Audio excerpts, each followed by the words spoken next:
구약 464면에 있는 사무엘하 2장 1절에서 4절, 저 한 절 여러분 한 절 교독하시겠습니다. 그 후에 다윗이 여호와께 여쭈어 아뢰되 내가 유다 한 성읍으로 올라가리이까. 여호와께서 이르시되 올라가라. 다윗이 아뢰되 어디로 가리이까.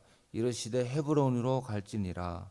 다윗이 그의 두 아내 이스라엘 여인 아히노아과 갈멜 사람 나발의 아내였던 아비가일을 데리고 그리로 올라갈 때에 또 자기와 함께한 추종자들과 그들의 가족들을 다윗이 다 데리고 올라가서 헤블론 각 성읍에 살게 하니라.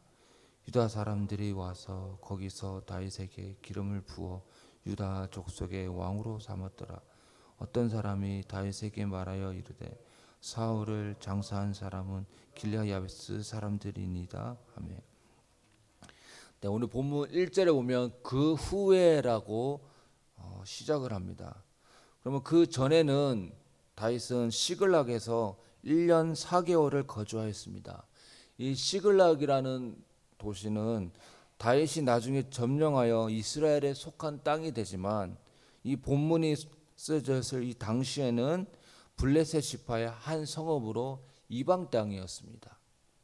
그래서 그 후에라는 표현은 시글락에서의 삶을 정리하고 새로운 삶을 시작하는 다윗의 모습을 나타내고 있습니다.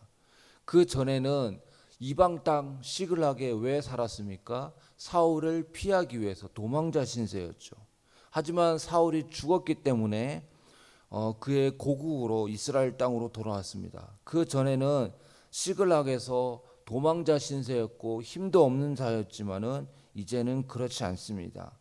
사울이 죽었기에 다윗의 행보는 예측 가능합니다. 먼저 자신의 지파 유다 지파를 자신의 손 안으로 다 이렇게 응집을 시키는 것이죠. 자기 지파를 장악하는 것입니다. 3절에 보시면 자기와 함께한 추종자들과 그들의 가족들을 다윗이 다 데리고 올라가서 헤블론 각 성읍에 살게 하니라. 여기서 헤블론이 등장하는데요. 헤블론은 유다 지파에 속한 중심 도시입니다.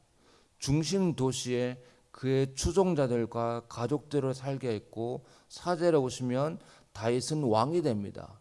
그래서 지금 다윗이 유다 지파의 중심 도시인 헤블론에 거점지를 삼고 그곳에 자기의 추종자들과 친척들과 가족들을 살게 했습니다. 그리고 그곳에서 왕이 되었습니다. 여기서 왕은 이스라엘 12지파를 아우르는 왕이 아니라 유다 지파의 왕입니다.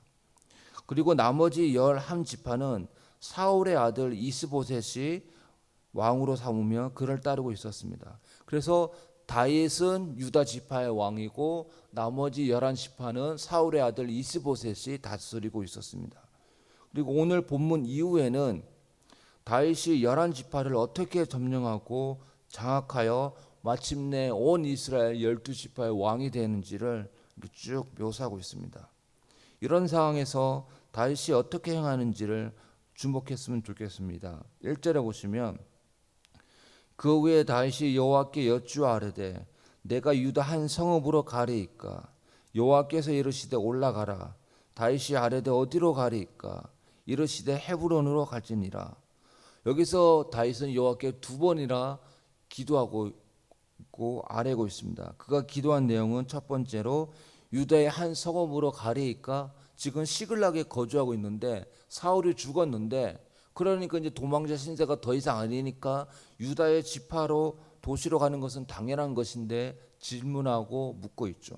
그 다음에 또 두 번째 기도하는 것은 그러면 유다의 성읍 중에서 어느 성읍으로 가리이까. 유다의 성읍들이 많이 있으니까 그 중에서 구체적으로 어떤 성읍으로 가리이까. 헤블론으로 가는 게 당연합니다. 중심 도시였으니까. 그런데도 다윗은 지금 하나님께 기도하고 있죠. 사울이 죽었으니 시글락에 더 이상 머물 필요가 없습니다. 이제 유다 지파로 올라가면 됩니다. 다른 11지파는 다윗을 왕으로 인정하지 않았지만 다윗은 유다 지파 출신이었기에 유다 지파는 늘 다윗을 지지하였습니다. 그러니 사울이 죽은 후 유다 지파로 돌아가는 건 너무나 당연한 것입니다. 그냥 유다의 한 성읍으로 올라가서 거주하면 되는데 내가 유다 성읍 어느 성읍으로 올라갑니까 하면서 구체적으로 알려주십시오라고 하면서 하나님께 기도하고 있죠. 헤블론은 아브라함과 사라가 장사된 곳으로 약속의 땅입니다.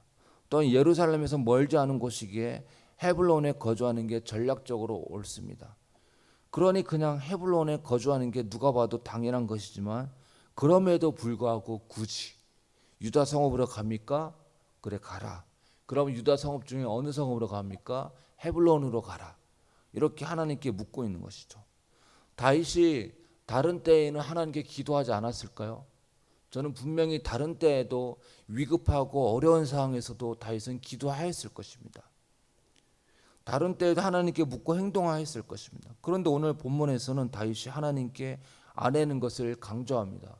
특별히 모든 것이 전략적으로 하나님께서는 그에게 사무엘을 통해서 기름 부으셨고 너가 이스라엘의 왕이 될 거다라는 그런 메시지도 이미 받았기 때문에 그거 이스라엘 12지파의 왕이 되는 것은 너무나 당연한 것인데 일단은 유다 지파, 자기가 속한 지파를 장악하고 그 다음에 힘을 더 불려나가서 나머지 11지파까지 다 점령해서 이스라엘 왕이 되어야 되는데 그러려면 자기가 지판 유다 성읍으로 가는 것이 당연한 것이고 헤블론으로 가는 것이 당연한 것인데도 하나님께 기도하고 아뢰고 있는 것이죠.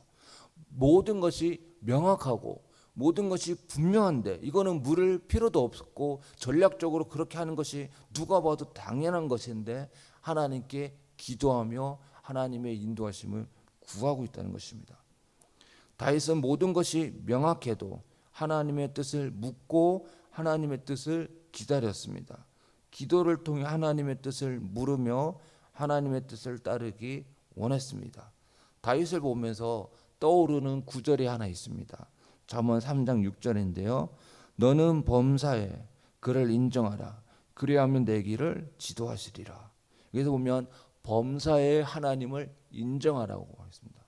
여러분들이 잘 아시는 대로 범사라는 것은 기쁠 때도 슬플 때도 즐거울 때도 그리고 모든 것이 명확하고 분명할 때도 그리고 어떻게 살아야 될지 모를 때도 하나님을 인정하라는 것이죠. 하나님께 기도하고 하나님의 지도와 인도하심을 구하라는 것이죠. 다윗은 모든 것이 명확하고 확실해도 하나님께 아뢰었고 하나님의 뜻을 구하여 했습니다.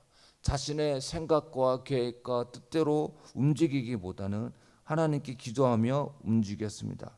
그는 범사에 하나님을 인정하며 하나님께서 자신의 길을 지도하시기를 맡겼습니다.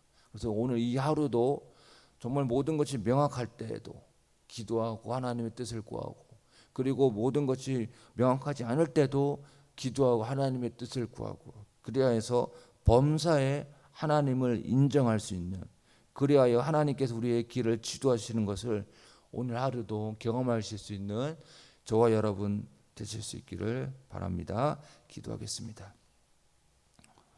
사랑하는 하나님 아버지, 사울이 죽었기 때문에 이방 땅에 거주하였던 다윗이 유다 지파에 거하고 헤블론에 거주하는 것이 당연하였지만은 그러나 당연하고 명확한 것도 하나님께 기도하고 하나님의 지도와 인도하심을 받았습니다. 하나님 그는 범사에 자신의 계획과 지혜와 경험을 의지하지 않고 모든 것을 하나님께 묻고 하나님의 인도하심을 받기를 원했습니다. 하나님 우리가 오늘 하루 살아갈 때에도 늘 주님의 지도하심과 인도하심을 묻고 그렇게 살아갈 수 있는 우리 모두가 되어지게 하여 주시옵소서. 이 모든 말씀 예수 그리스도의 이름으로 기도합나이다. 아멘.